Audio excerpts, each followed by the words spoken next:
We mix our culture with the kingdom. Yeah, man. This that new summertime anthem right here. This how we do for the kingdom. Now we must swag down, boss down, let a minute get the devil out. We mix our culture with the kingdom. We mix our culture with the kingdom.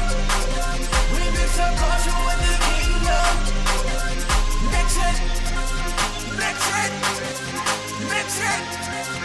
Mix it. We mix our culture with the kingdom. We mix our culture with the kingdom. Yeah, made new, done with the old. I'm a walking lyrical scroll. No manuscript, this a godly script. I see she killed by...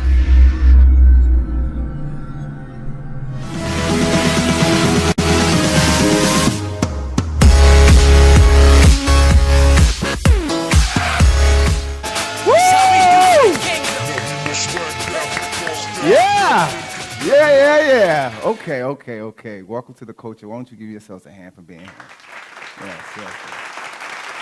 So, we have a great show for you. I want you to sit back and relax. Listen, we got some great guests, and y'all gonna really enjoy yourselves. Listen, every show we do a segment more so in reference to motivation. And I always bring my man Brad on. So he's gonna come on and give y'all a little motivational speech. Is that cool? All right, come on, Brad. Come on, y'all give him a hand. Okay. So, one of the things that's been weighing heavy on my heart lately is that after I've done some speaking engagements, I always get like the youth that comes up to me, and even adults, they'll come up to me and they'll say, "Yo, I feel stuck. Like I feel stuck in the spot that I'm in. Like I'm working and I'm doing all these different things, but I just can't seem to like catch a break." They always like to use that word. Like I'm just waiting for my break. I can't seem to catch a break. Like have any of you ever felt that before? Where you like, man, if I could just get a break, my whole life would change. Like things would be so different for me. But if you actually thought about it, you're like, are you actually applying, like, or I should say, putting forth your best effort to get whatever it is that you're looking for? Like, some of you are stuck. Like, it's almost like quicksand. You in mud, like you can't move, and it's because of you and your own devices. There's the things that you've literally done, things that you can actually change. Okay. I'm sorry, I'm not that person where I'm very biblical and I know a whole lot of scripture or anything like that, but I just hear little stories here and there, and it gets stuck in my mind like, oh, that was a really good story. That makes sense. That attaches to what's going on this day and age with people. And if you know the story, please help me with it because I don't want to struggle through this. I'm probably going to need your help with it. Let me make sure I'm saying this right. The story is called The Prodigal Son. Was that it? Okay, I just want to make sure it's the right one because I don't want to embarrass myself up here. All right, The Prodigal Son. And if you know it, please help me finish it. In the story, he says he was in a pig pen when he came to himself, right? Okay, he was in a pig pen and he came to himself. All right, I'm going to need you to all work with me. He was in a pig pen when he came to himself. And then he went, does anybody know the rest of it? He went home. Right, so he was in a pig pen when he came to himself, and then he went home. Right? Did you catch it yet? When you realize that literally what you're doing at this point in time is not enough to get you where you need to be, when you realize that, yo, I'm capable of doing more. I can actually be whatever it is I plan to be. Go home. Go home. Like, you're stuck in mud for no reason. You're in a pig pen for no reason. You don't have to be there. And you were never meant to be there in the first place. Go home. Why do you settle for whatever it is that people are giving you? Like, you settle for slop. You settle for the seconds. And you deserve a full course meal. You deserve the first class flights. You deserve to live in the best neighborhoods, to drive the best cars. And when you travel, to stay in 5-star hotels and eat at 5-star restaurants and things of that nature. Go home. Go where you belong. Stop going where people just allow you to be. Like, they just accept you like, yeah, I guess you could stay here. Yeah, I guess you could be a part of this. I guess you could work here. I guess we'll pay you this amount of money. You deserve more. But you just refuse to go home. Like, because going home means that you have to be around the Father. Going home means you have to face the Father. And if you paid attention to the story itself, when he went home, the father welcomed him home with open arms. He never brought up the past. He never brought up what he did wrong. He literally just said, it's okay, come home and get all the blessings that you deserved in the first place. If you had not left from home, you always would have had it. It would have always been this way for you. But you just don't see it because you're stuck in a pig pen right now because you allowed that to happen. You will let society tell you that this is the norms and this is the way life should be, and you can't come up from wherever it is that you're at. Just because you start someplace, that does not mean that's how your life has to end. So literally, what I need you to understand right now, that it is never too late to come home. Listen, my name is Brad, B-Rad Butler II, and I encourage every last one of you to make your next day your best day. Let's get into the coaching. All right, so come on, y'all. Let's give Brad one more. Yeah. All right, so listen.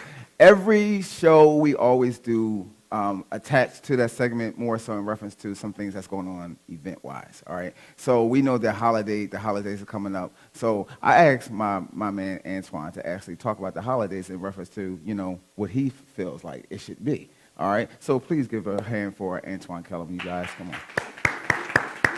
Woo! All right, so how many of you guys know that Thanksgiving's coming up, right? My favorite personal holiday, right? But there are some things that I like, right? And when I went to my mom's house, she makes my favorite dish, and that's sweet potato pie. So I have a question, I have a request. Please do not bring pumpkin pie to my mama's house, because that's like the imitation of sweet potato pie, right? No? I mean, my niece, she'll eat it. She does eat pumpkin pie. So yeah, that's one of my holiday issues I have. Another holiday issue, Christmas is coming up, right? So, got mom, stepdad, niece, nephew, sisters. I get them gift cards. I don't know about anybody else, but I get them gift cards. My mom doesn't like gift cards because she says it's impersonal, but I'm like, Mom, it's very personal to me because I can get gas, food, water. I get what I need with it. I mean, it's a gift card. Mom's like, no, you need to go to the store and get me something. I'm like, okay, Mom, so I get you a gift card from Tiffany's. Why not? It's personal. And then the other holiday, New Year's Eve. Watch night service, right? So I went to a watch night service many years. Have you ever had a preacher who preached straight through 12 o'clock? And it's supposed to be Happy New Year's at that point in time, and you're like, yeah, Happy New Year, Pastor, Happy New Year. No? Okay, he's still preaching, okay. So when's he gonna stop? Because we are 12 o'clock, or 12:30 now, so he's still preaching. So do I say Happy New Year's? Yes? Well, those are just some of my ideas of the holidays coming up. All right, so give it up, you guys, for Antoine Collins for coming up here. Woo! All right, so listen, we're going to take a 20-second break, and we'll be right back with our first guest. All right, cool. All right.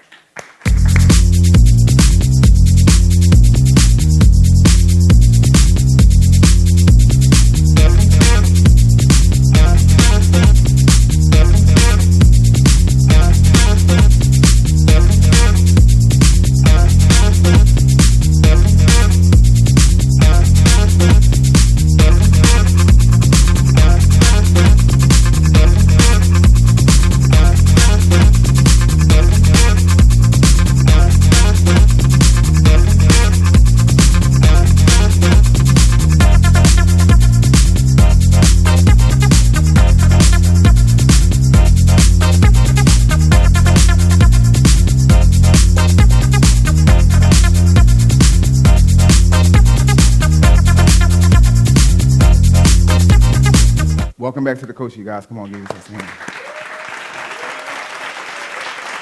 So, My next guest, I should say my first guest, I had a chance and an opportunity to actually see him. I was in Baltimore at a concert that I was emceeing, and I had a chance to actually see him. And I must say that he is truth in reference to his style, his singing, different things like that. I need you guys to please give it up for Mr. Darrell Brown.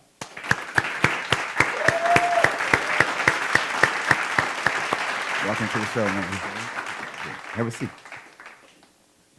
So how you doing? I'm doing all right. How are you? I'm good. So listen, it was a privilege to actually see you in Baltimore.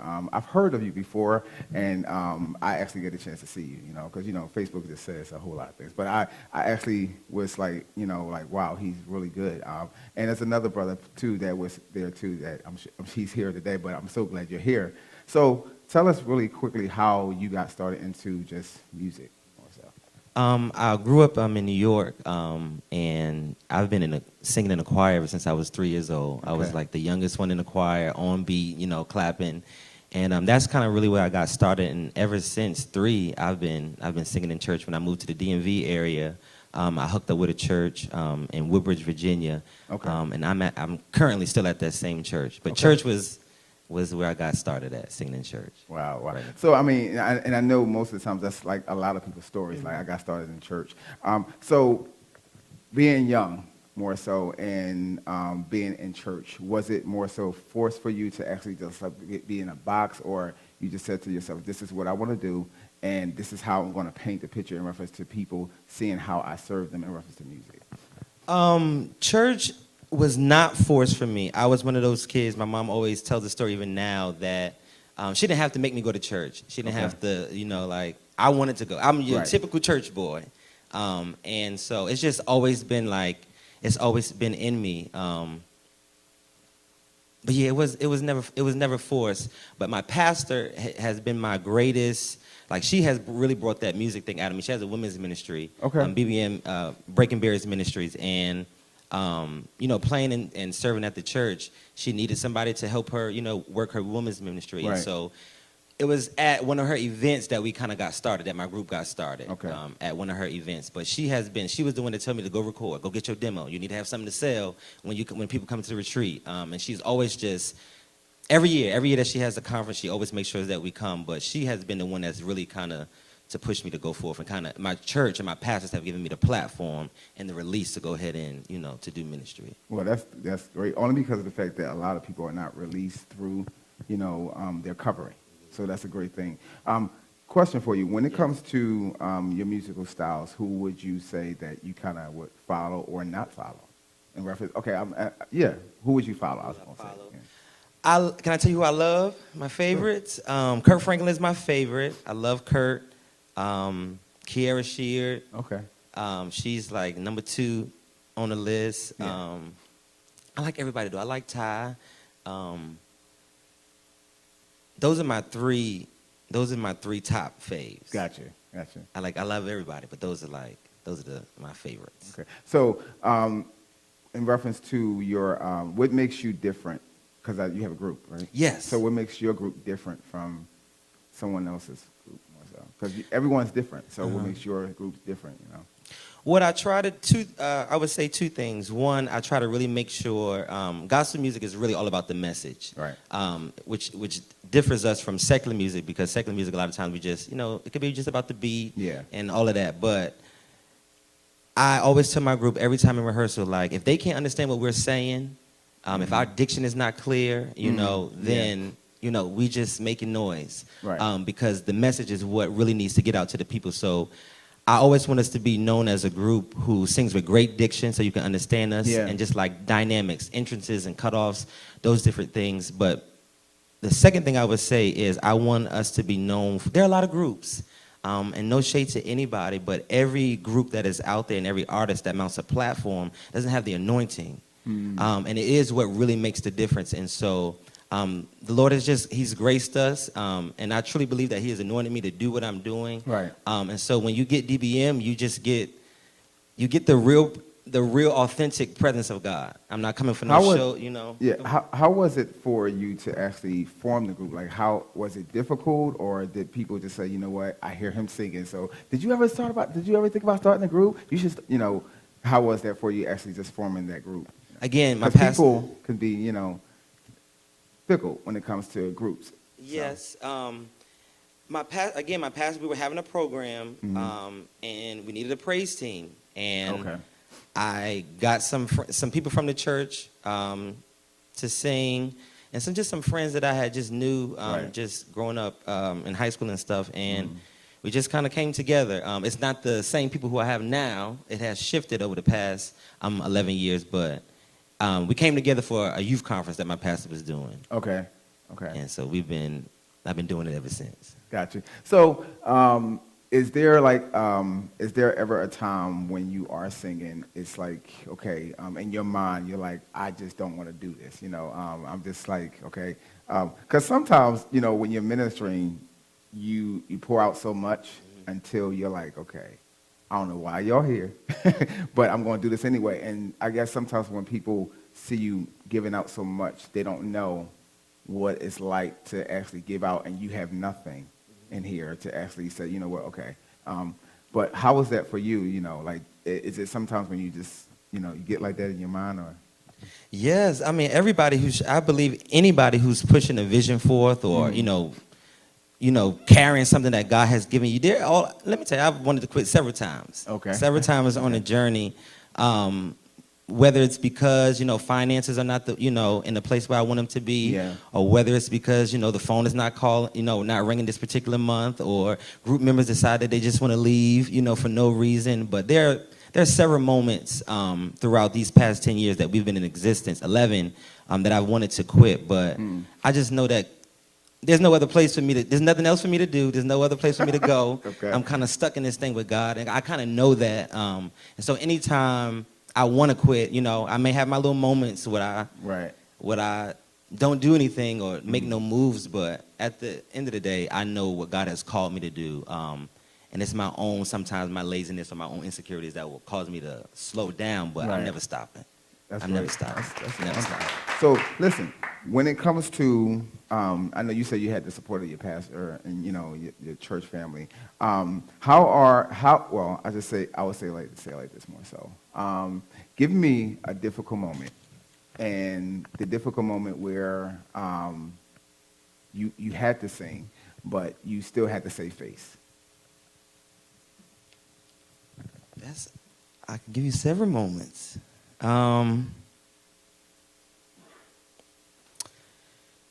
moment where I had to save face. In church, I lead worship at my church, Okay. and I go to a very small ministry. And anybody that goes to a small ministry or goes to a small ministry, you know that there's normally, like, you got your faithful few doing 10,000 things. 10,000, yeah. And so there are moments. There are moments I'll come to church on Sunday mornings, and you know, things may not be right, or things may Yeah. not be in order that affect me from doing what I need to do. And so praise and worship is always the first thing Right. at the service. So you gotta be able to turn it on and put issues and put things aside, because, you know, the work of ministry needs to go forth. But working in a small church, Right. if anybody out there, you're working in a small church, there are always moments where you have to do that. But I mean, the mission God's people still have to be encouraged and still have to be blessed. So you still got to go forth anyway. Absolutely. So where do you see yourself going? How far, more so? Because I'm saying this because your group is an outside group, right? Or it's like, what I mean by that is like it's not driven from the church. What I mean, like your church, more so. Correct. We actually we all met at Howard. My current group. We all met I went to Howard University. Okay. I'm the assistant director of the Howard Gospel Choir, and so we all actually kind of met there at Howard Right. University in the gospel choir. And Gotcha. Yeah. So where do you see yourself going? Because I know you say 11 years. That's Yes. a long time to be, in that. I want to sing. I want to sing. I want to travel. One day I know the Lord is going to allow me to not work. I currently work in education. I'm an administrator at a school. Okay. But I want to do full-time. That's okay. My goal is to do full-time ministry. Okay. Full-time ministry. I want to travel. I want to sing. I want to do it all. Wow, Yes, sir. that's great. So, what's new for you at the moment in reference to? We recorded I recorded a album back in 2017 actually that I'm still working on. Okay. And the goal is to release it in 2020. So Okay. we're putting some final touches on it, going back into the studio, doing some things, but 2020. 2020, new project from Darrell Brown Ministries. I like it. I like it. I like it a lot. In reference to your engagement, so what do you have coming up in reference to your engagements now?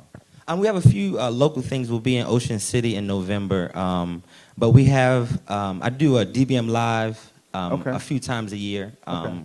and in March we're getting ready to do a Vision Conference, a 2020 Vision Conference, Okay. Which will be a 2-night thing. First night will be a DBM Live conference featuring my group, and then the second night will be kind of like we're getting it together, but it's going to be like some mini master classes on various different veins we're going to target. We're going to target education, we're going to target music, ministry, but whatever your your niche is, there'll be something there for you to where you can receive some practical tools to help you to push that vision forth. We're going to create vision boards. We're going to fellowship. We're going to come together, have that spiritual impartation moment as well, but just coming together to release whatever that God-given vision that you have, Nice. just pushing that forward. I like that. Real quick, I want to ask you a question. Yes. What is your perspective on just gospel music, period, now? I would say from, how old are you? 31. Okay. 31. All right, so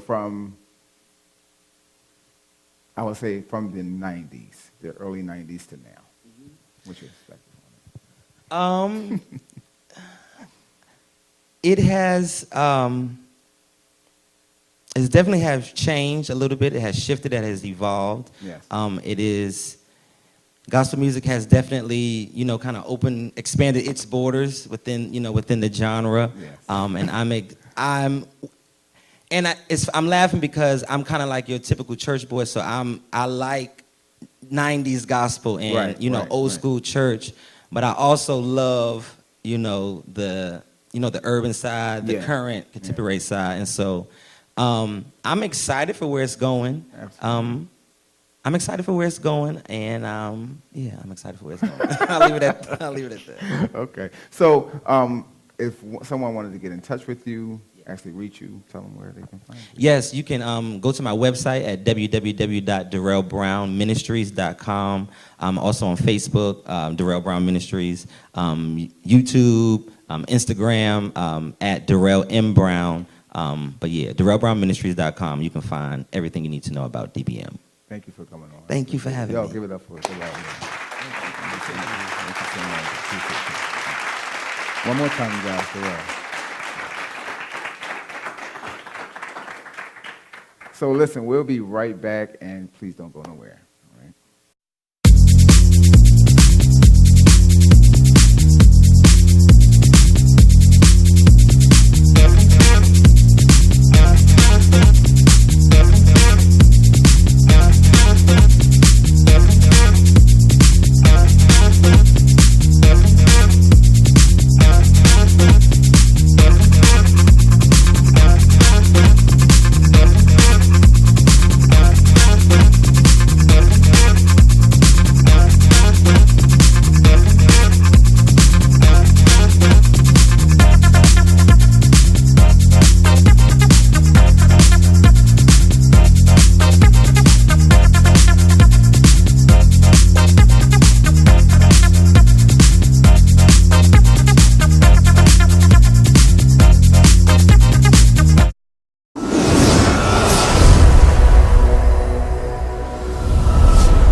Welcome back to the Coach, you guys.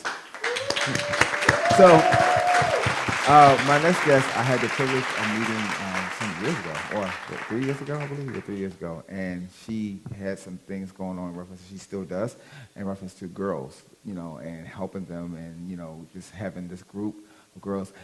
Please give it up for Khadijah Evans, you guys. Thank you. Yeah, thank you for coming. Thank you for inviting me. No problem. I was trying to get you on for like forever, I believe. I know. Yeah. I know. The schedule's really busy, but that's a good thing. So tell us what's going on with you in reference to your organization. Okay, so it's a support group. My best friend and I started a few years ago. Okay. I grew up in the church. My grandfather's a pastor. But just growing up, I never really understood. Like, I was never into it. I was just going to church just to go to church. So eventually, like, I went to college. I grew away from it. I was doing things I wasn't supposed to do. Then one day, I connected with the right people, and I started getting into it again. And I had an experience, and God was talking to me. Wow. Yeah, and then during that time, it was just like, my relationship started getting deeper with him.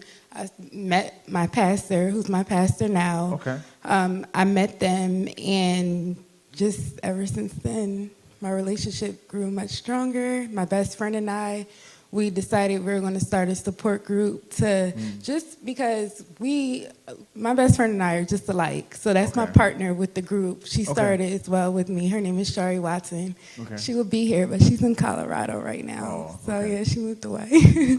But so the both of us were just alike, and we were trying, like, we get distracted so easily. So we're like, you know what, let's start a support group for each other, and let's, do prayer calls once or twice a week. Wow. And let's meet up and let's do this. And we started doing that with just each other. So then we were like, well, we came up with a name called Pretty Girls Pray. So it was like a caption that we had. We were like, oh, Pretty Girls Pray. And it was catchy. Right. So then we were like, well, we want to help others. Like, we see other people struggling. Like, we came so far. Yeah. So we're like, why don't we, I could look at somebody and just be like, I know they're going through a lot, and I want to help them. And that's what we did. And we helped so many other women. And it started to become to the point where the guys were like, well, why are you just doing it for women? Like, we want to, do it too. We want to come to the events. Like, we had the Bible study on the beach.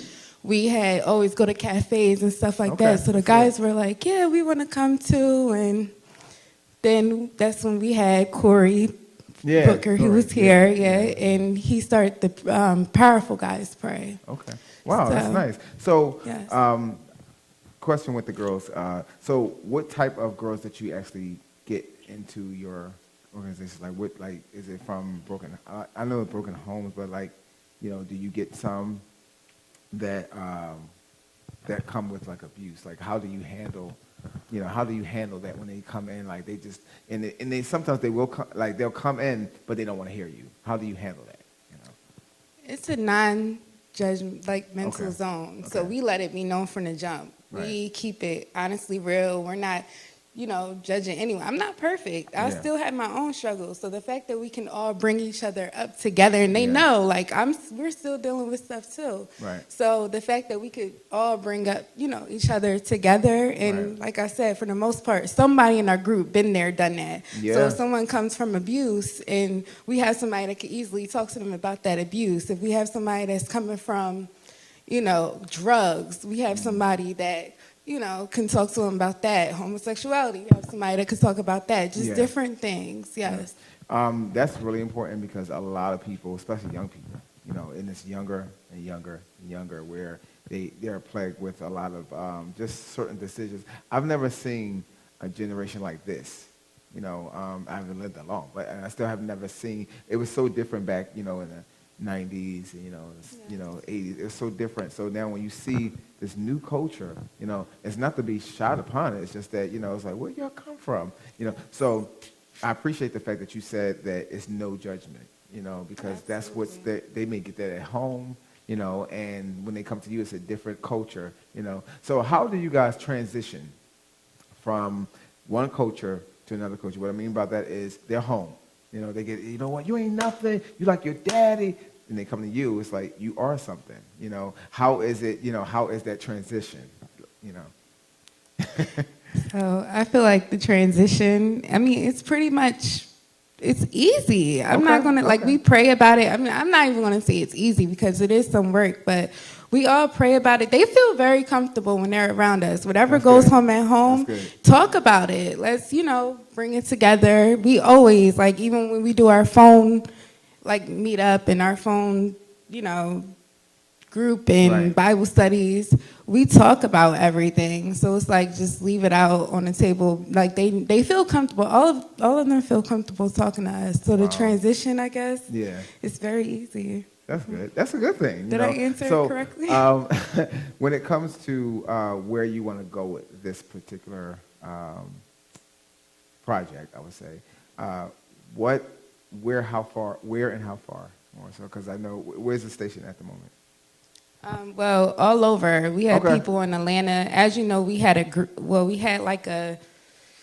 it's kind of like where we will send out text messages and it was an app. So we had okay. people joining from all over. And we had people in Atlanta on our Instagram. We had people in, like, my best friend, Colorado. People in Trinidad, too. Like, Wow, that's yeah, great. it's all That's over. awesome. I like So, that. So when it comes to just you personally, what would you give, to, building more so, building. If you guys was to get a building more so, like just, this is the center for, pretty girls, right? Where would you start at? What state or, in reference to what you see is more prominent? New Jersey. Okay. Near Atlantic City, where I live at. Okay, why? Yes. Just because that's our stomping grounds. I mean, Okay. for most people, I feel like, I was living in Delaware, so it's only an hour and a half. Bridgeton, we had people in Bridgeton. That's only 40 minutes. We had people up north. So it's it's a place to meet, and it's not too far from yes. Wow, I like that. No, I really do. So, I know you said you had a client when I was talking to you. What do you do? Okay. Esthetician. Okay. Yes. I don't know. So it's where you do facials and. Oh, okay. Yes. Okay, because if you say certain things, I'm like, what's that? Okay, my God. So we do facials, waxing, kind of makeup. Okay. What is it? Esthetician. Okay. Titian. I'll just say Titian. Yep. Skincare specialist. All right, Titian. All right. So you do Titian.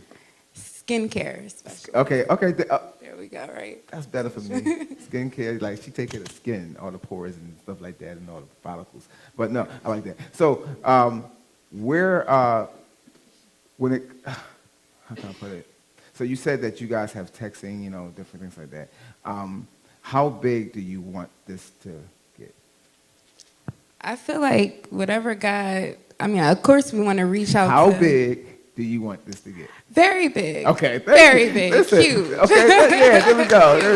You know why I say that? I say that because people are like, well, whatever God wants. No, what do you want? Because sometimes what He does is like, I don't want that. That's what do you want? You come to me, you tell me this is your vision. When God gives a vision to us, we're not supposed to carry the vision. Right. The people are. So whoever you tell it to, because it says, write the vision, make it plain. They that read of it will run with it. So they're going to run with it. You ain't got to do nothing but just tell them. So that's what I meant, in reference to that. How big, Yeah, go ahead. How big? Very big. Like I said before, we want it to be all over. We want to reach different people, Right. all kind of people, and we want it to go far. I like that. Okay, because I want to be rich. So, and because being broke is not. I'm not saying it, but because how people say money don't buy happiness, broke don't either. So I don't, there's things you gotta say, because my mom, she got this superstitious thing, if your hand itch, you gonna get some money. That's true though, because my hand was itching, I got like $1. I found it on the ground. So whatever, but anyway. Well, my hand's been itching all day. All day? All You day. about to get That's some a good money. thing, right? Yeah, if you find a Yes. quarter, pick it up. Yes, I will. Seriously. No, listen, I'm just joking. So listen, real quick, can you tell everybody where they can reach you, find you, because you got some great things going on. Well, Instagram, Pretty Girls Pray Ministry. Facebook, Pretty Girls Pray Young Adult Ministry. You can reach my Instagram, DivaDeej_. You can reach us on Twitter, Pretty Girls Pray Ministry. You can reach us on our personal Facebook, Deej Evans. Can we give a number out on Yeah, here? yeah. You could call me 609-415-8155. And we're talking about, I was just talking to my best friend not too long ago, and we've been slacking. We have, because she's all the way in Colorado now, and it's been a lot going on, but we are going to get back into it, like Okay. meetings and, consistently, so. Okay. Well, we're about still that here, time. to support you. So, yo, give it up for these, y'all. Thank you so much for coming. Thank you. Appreciate you. We'll be right back. Yeah. Welcome back to the coach, you guys. Give me a hand. All right, so we always end the show with a final thought. So the final thought that I can give you is keep going. Mountains, hills, walls, a lot of things can block you from actually reaching the goal that you want to reach. Everyday life actually comes to you, and it can knock you down, and you can get back up. It's up to you more so. The last guest we had on here for the last show, I would say last month, she was saying that you don't. It's like you get to do certain things. You get to iron your clothes. You get to live in the house. You get to do these things more so. So these things more so that come into your life to actually stop you, try to remember you get to actually have grace. You get to actually have mercy from God. God decides to give you mercy, even through what you're going through. So whatever you see, as far as the obstacle, more so, don't stop that, more so. Also, just remember, Goliath was really huge, tall, big, more so. But David was able just to defend his people and God with just 3 rocks. So listen, this has been The Culture. Thank you for coming. Keep going.